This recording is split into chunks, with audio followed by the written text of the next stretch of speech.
housing standards. Our baby started. Well, that's good. So there's enough of them. It's a good way for them to learn to skate. Yeah. Was this in Colorado? No, this was in North Carolina. This is her first go from. Wow. Yeah, she's like, I don't want to. Good I just wanna balance. go. Really good balance. Oh yeah.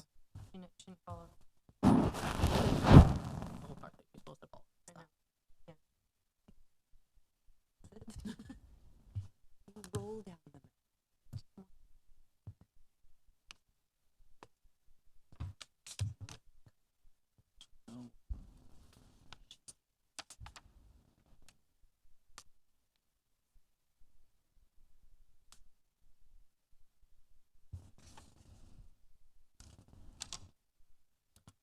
Do they do the chairs here? Push the chairs.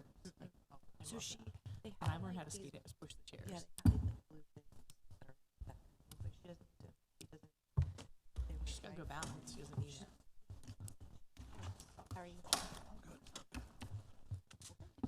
She falls. She gets. She doesn't even use her hands. The best part. So that's is the step. Like learning how to play. Right. And the best part was that was my That would be fun. every time I do that now. my coach was like, hey, you're way too enthusiastic. Just pick up. Yes, it's my favorite thing. I'm just there. She's gonna. Because some kids are afraid to fall. So like, they teach the Yeah. teach the falling because they want you to learn to fall. So you don't hurt yourself. So during her lesson on Saturday,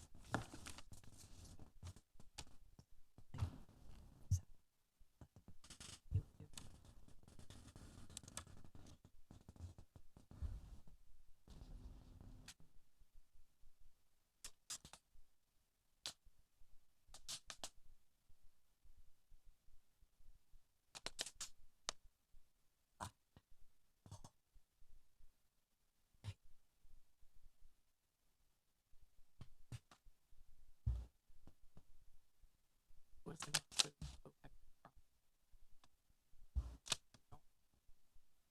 Keep your go big face. It was pretty good. Guess we're ready? Hi. Good evening. This is February 25th, 2019, and we are starting the Planning and Zoning Board meeting.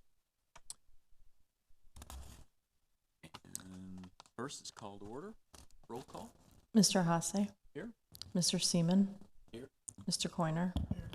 Mr. Stavropoulos. Here. Mr. Vesey. Ms. McCumber. here. Mr. Petrantoni. Here. Thank you. Number 2 is approval of minutes from January 28th, 2019. Mr. Chairman, I move that we approve minutes as provided. Second. Thank you. Oh, I'm sorry. All in favor, aye? Aye. Aye. Opposed? Okay. Motion passed. Approval minutes. Next is number 3, application number 18-140 line. The Land Development Code Amendment to Article 12, Administration and Enforcement, Section 209, Conditional Uses. Adjustments to language and waiver of 1-year expiration date when conditional use is approved in conjunction with a development agreement. Good evening, everyone. And again, this application is for an ordinance amendment to the Land Development Code. We're specifically looking at the conditional use section. We're actually looking at amending 2 parts of that section. So are you saying that the application 18-175 is also with? No, with that? they're just, we're in this section. It's under all 18-149. Okay. There's actually 2 components of the section that we're looking to, 2 major components of the section that we're looking to amend. The first component would be on the bottom of the ordinance. It talks, it basically, we're striking out other than conditional use is granted in connection with non-conforming lots as herein provided.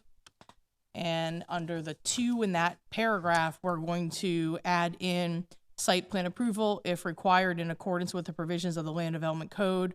The site plan and the conditional use may be approved separately, but the site plan must be approved within 12 months of the conditional use approval.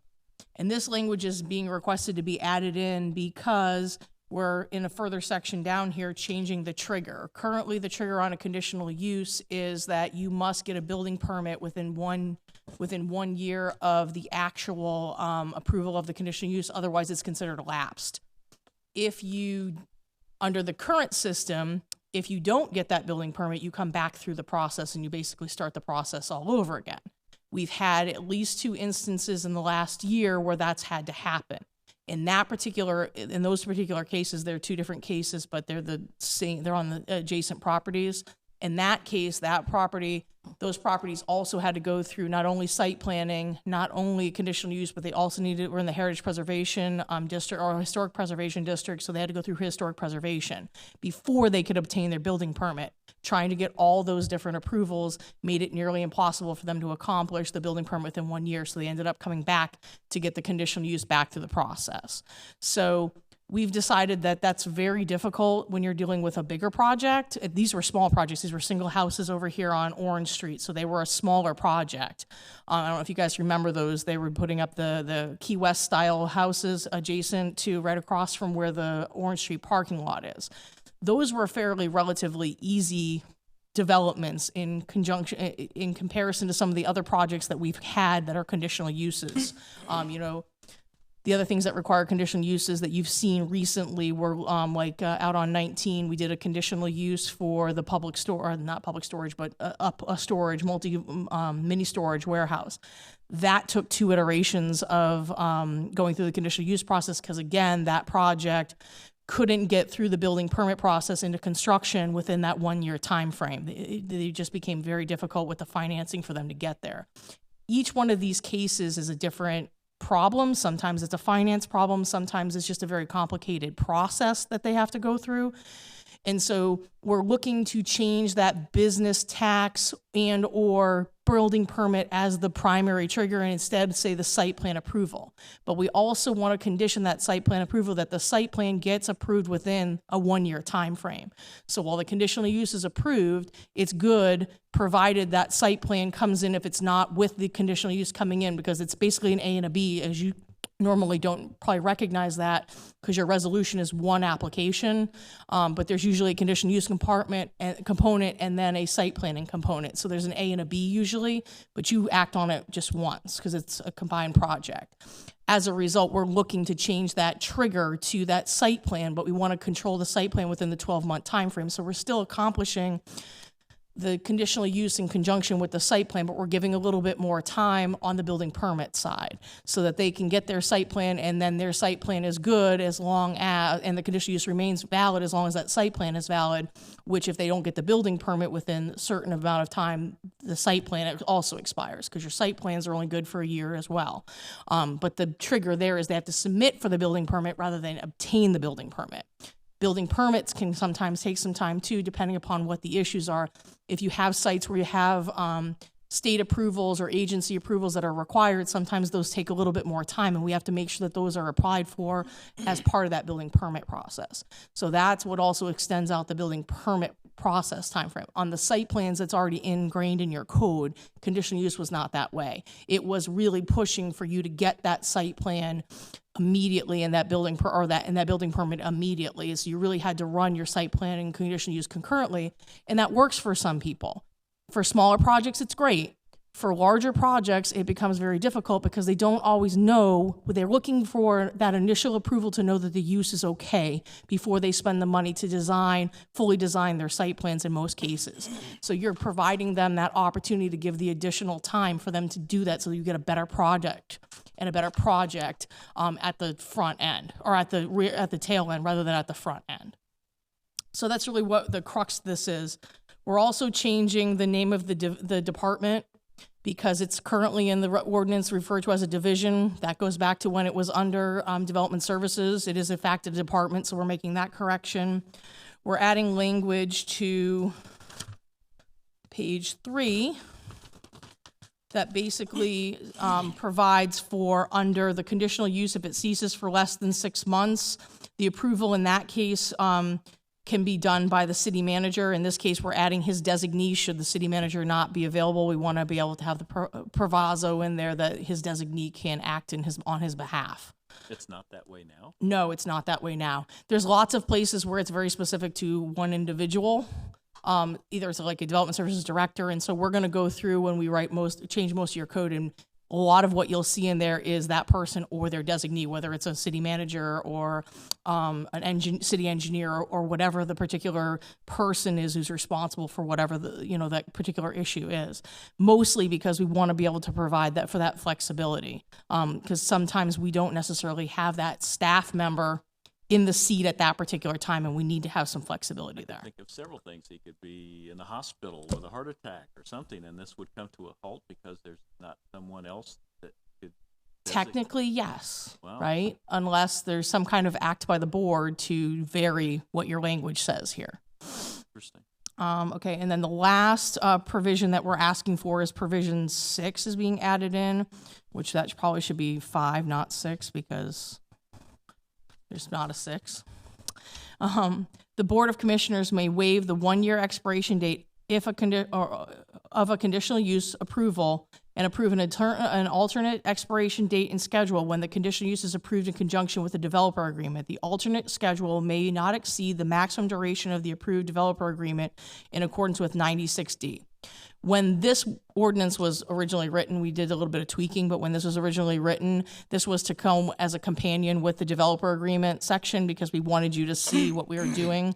It's kind of a little bit disjuncted because they're separated by a month, but essentially what we're wanting to do here is we want to sync up the developer agreement and the conditional use application. So when you have a developer agreement, I want that developer agreement and that conditional use to have the same windows of time on them so that we are following one window of time and not trying to track 2 different windows of time.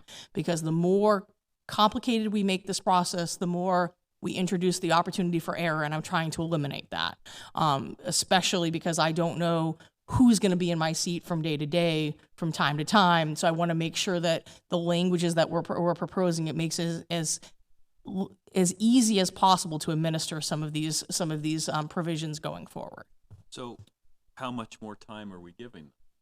It would be based on whatever the developer agreement that's approved. So when you approve your developer agreement, you also approve the conditional use really at the same time. Those applications generally come together. So whatever the development agreement time frame is would be the board would have the ability to decide if the conditional use is going to expire at the same time or expire in some other particular fashion. We're just providing the window of opportunity to extend beyond that 12-year or that 12-month time frame should they decide they want to do that. And again, that would be at their discretion. You would make a recommendation during a developer agreement and a conditional use application process that we think this is what it should be. They would then act accordingly. Because you again have the opportunity to make those same recommendations, that the actions that they take, you have the opportunity to at least make a recommendation to them on what you think is the more appropriate time frame. So for a large project, he could say, look, I need 2 years at least for this, and then we would give conditional use that length of time as well. Correct. And then if it took a little bit longer, they'd have to come back through the process again. I mean, that's the whole thing. If they exceed their time frames, there's still the ability for them to come back and ask for extensions, but the idea is extensions then open it up. And as a developer, the whole premise of the developer agreement is you are kind of locking in what you're getting under that developer agreement. Because every time they come back forward under a public hearing, they open themselves up to scrutiny to whatever the new rules are. Whether that's good or bad, the provisions under the state statute allow for that developer agreement time frame so that they can have some kind of vesting in their project so that they know, it's not so much a guarantee, but they know at least they have some certainty that the rules are not going to get just thrust upon them. It's meant to be a little bit fairer of a system for somebody who's got a more complicated process. Again, developer agreements are not for the small projects that we see on the more regular basis. They are for the larger, complicated projects. I agree.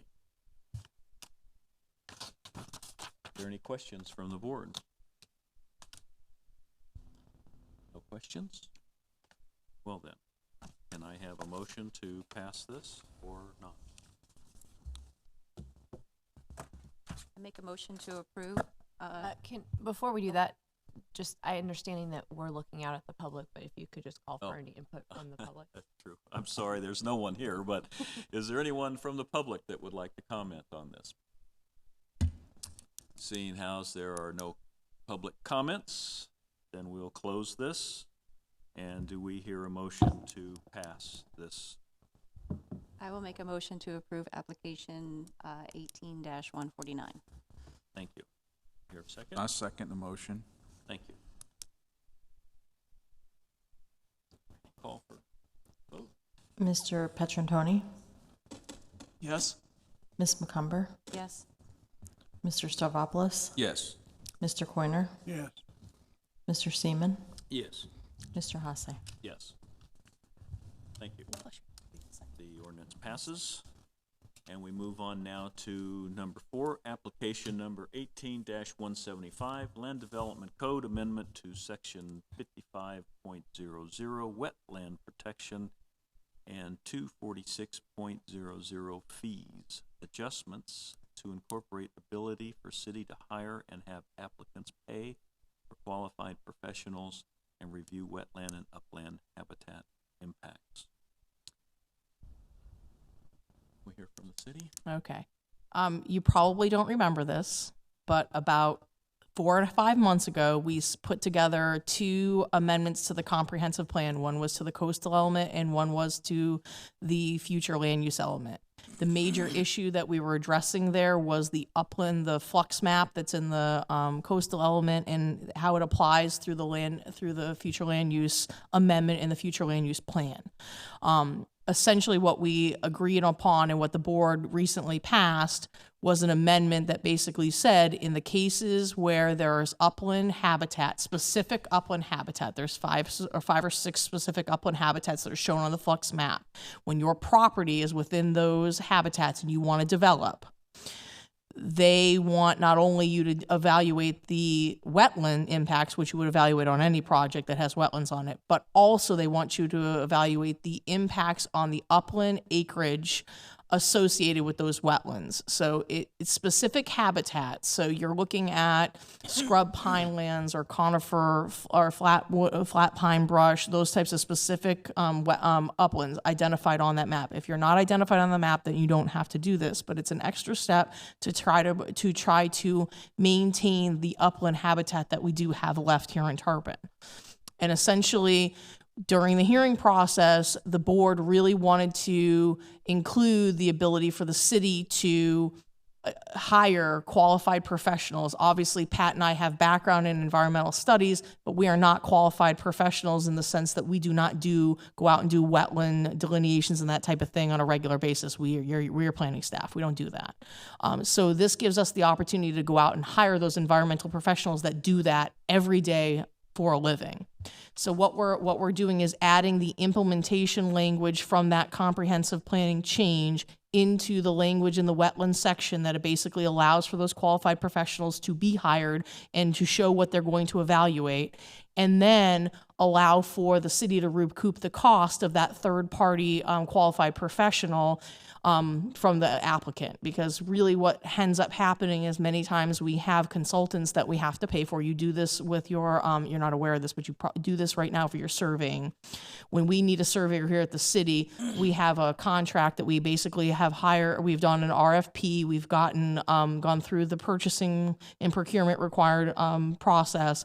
We've obtained those individuals and approval to use those individuals. We then are on contract with those individuals. There's a set fee and rate that we use, and we evaluate every time we have a plat that goes through the process. They review that plat. Okay, you don't see those applications; they go directly to the BOC for final approval.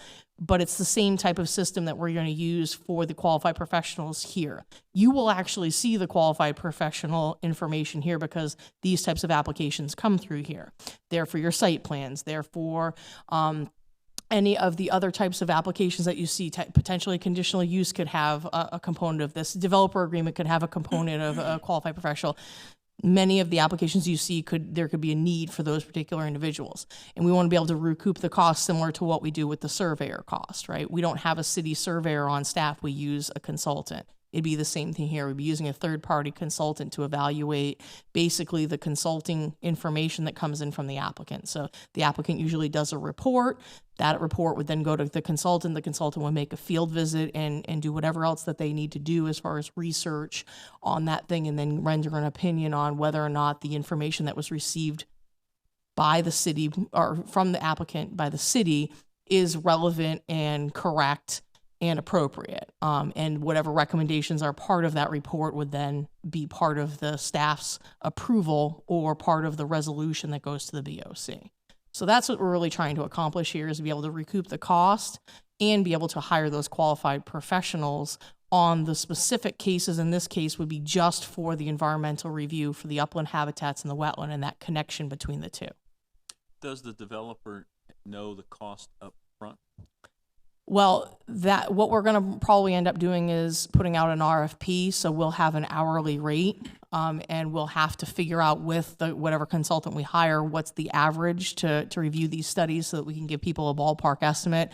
I have that now. I know by page how much it's going to cost the surveyor to review on the plat side. So what I would assume we would structure it the same way for this environmental evaluation, understanding that the environmental evaluation probably requires a little bit more than the surveyors, because the surveyors are statutorily bound by a very narrow margin of error. So it's a little different process, where the environmental reports, they probably are going to have to go out and field verify and that type of thing. So there may be an additional cost there, but we would have those costs broken down on a per cost basis or a per project basis based on acreage, more than likely. That's more the common way to do it. 0 to 5 acres is X fee, 0 to, or 10 or 5 to 10 acres is X fee, whatever the breakdown is. And we would probably look to get an RFP for that, or a request for qualifications. It might be more appropriate for those lump sums so that we can then pick off a list, because we would want to have more than one qualified professional qualified in case they can't do that evaluation at that time, because we never really know when we're going to have a project of this size and scope that needs these reviews. Can the developer bring his own? Well, the developer would already have his own, because he's going to have generate the report, and you have to, in order to do the wetlands and the upland surveying that we need to do, you need to have a qualified environmentalist to get you those reports. So they would already have their own. This would be a third party to evaluate that what's being given to the city. To clarify, is this something that the city anticipates being used on every project that involves a wetland, or is this something that would apply primarily to larger, more complicated projects? Because, basic wetland delineation, from my experience, is pretty simple and pretty cut and dried if you're strictly just talking about delineating the wetlands. And a qualified professional that the developer hires would certainly, they have to meet certain qualifications. They have to do their job. I would think we could trust that kind of thing on simpler projects, but certainly if it involves remediation or more complicated things environmentally, I can see the need for it. But I personally would have some problem with it applying to every project that involves any little area of wetland. Well, see, here's where we get into the interesting component. When you guys saw the future land use element, we had a proviso in the language at the comprehensive plan level that said 5 acres or larger, because recognizing 5 acres is probably even small on a habitat basis to have habitat that's actually viable for the animals that use that habitat to live in.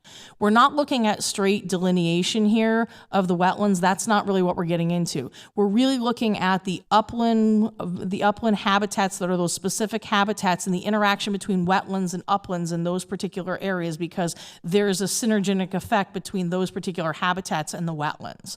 So the wetlands kind of support those habitats, and they provide additional land and ability for those habitats to thrive.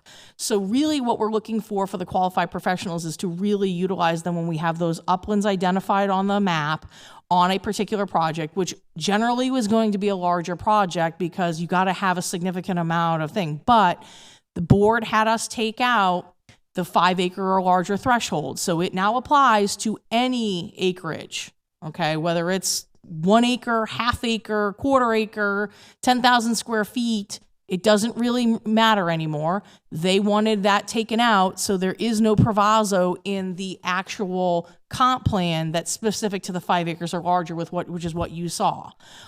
That was something that changed as a result of the hearing process during the first read of that amendment, and then went to the state. Okay, so is it up to the discretion then of the planning department to determine when something is needed, or is this going to be done on every single project? Absolutely not that it's up to our discretion. Your comp plan basically says any project of any size on that shows with those particular habitats on the map will have to use the qualified professional and have to go through that particular delineation. Doesn't matter whether it's a small project or a large project, because the 5 acre threshold was taken out.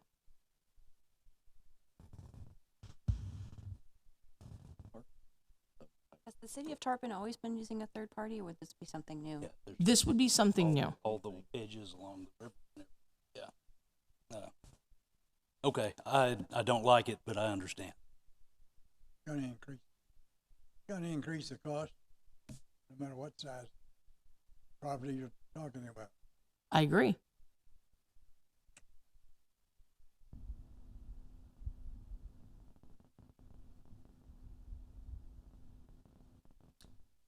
All right, so to be clear, what you're asking us is to approve this, and if we deny it, what? Well, if you deny it, it will go forward to the Board of Commissioners, just as the developer agreement section went last month, with basically your recommendation of denial. At this point, there will be no implementation legislation in the comp plan. It's not going to stop me from applying those sections of the comp plan as they're adopted. It's just not going to be provided for in your land development code. I still have to administer your comp plan, whether it's in your land development code or not. I have to administer both documents. I don't get to pick and choose, unfortunately. So this language is being put in here to give the city, or to follow the state statute process, which is you have comp plan language, goals, objectives, and policies, and then you implement that language within your land development code with a process. This is creating the process by which we would implement that. I know in the past, we've tried to align ourselves more like with the state or state government. Are we trying to do this again? Is this what most cities are doing now? I wouldn't say that this is what most cities are doing. This is what this city is attempting to do. Now, there may be other examples of other cities that are doing this. We didn't actually specifically research every city to determine, or even a handful of cities to determine how they're doing this. This was the recommendation based on the changes to the comp plan that were recommended after first read.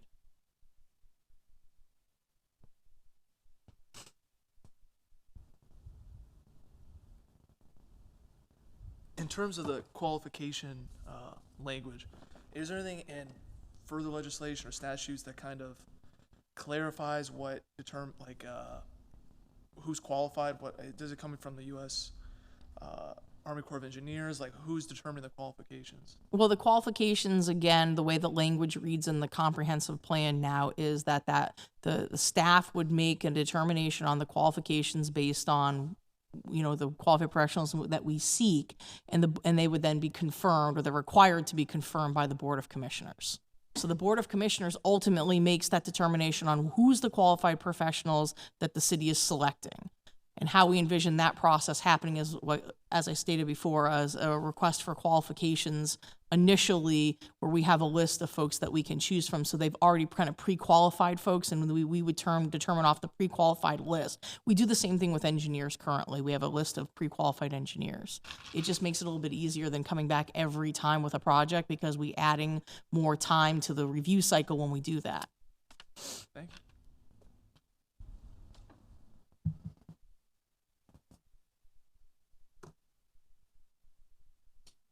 Any more comments, questions from the board? No. So at this time, we'd ask the public if they have any comments. Seeing how there's no comments from the public, we will close that portion.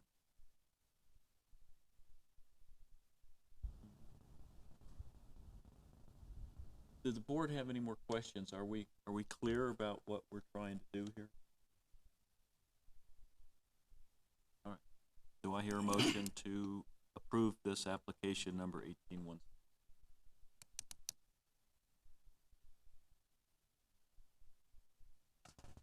I'll make a motion to approve application 18-175.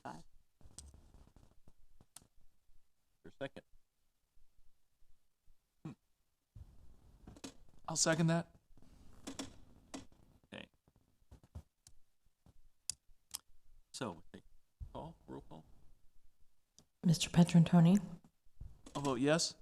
Ms. McCumber, Yes. Mr. Stavropoulos, No.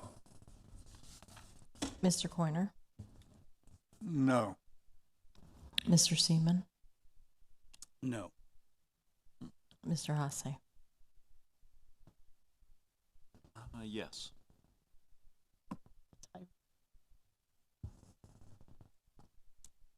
Fail, yeah. What do we do? It's when there's a tie vote, it means that the recommendation is to not approve it. Basically, the motion doesn't pass. Yeah. Okay. So the recommendation of this board to the Board of Commissioners will be not to recommend approval of that application. Okay. Thank you. All right. We move on now to staff comments.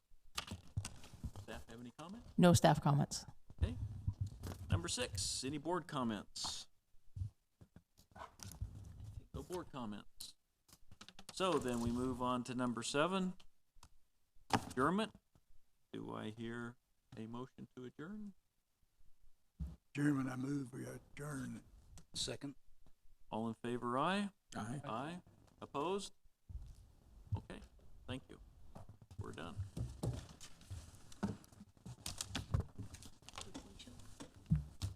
That was interesting. So, does he walk there? From where? Or just from your office? He I'd love to support it, but I can't as long as it involves every side of the property. Exactly. You could have See tomorrow, and you buy a 100-foot lot, in the event and it you comes up, have I want to be able to. a cypress tree on it, you're gonna have to have. Yeah. Yeah, that. Yeah. It's absolutely, totally needed on a large project, yeah. But there needs to be some threshold, but I don't know what. Thank you. Well, when we remove the 5 acre, Thank you. when we remove the 5 acre,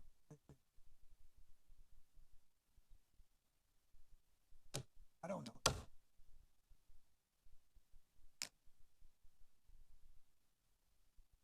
Well, this is.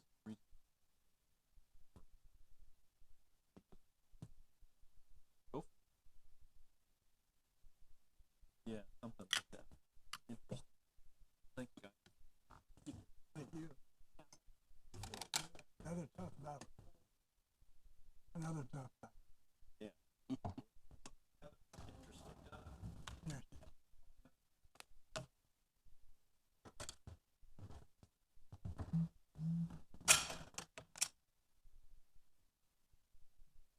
Having fun yet? Always. Have a good night. Thank you for coming.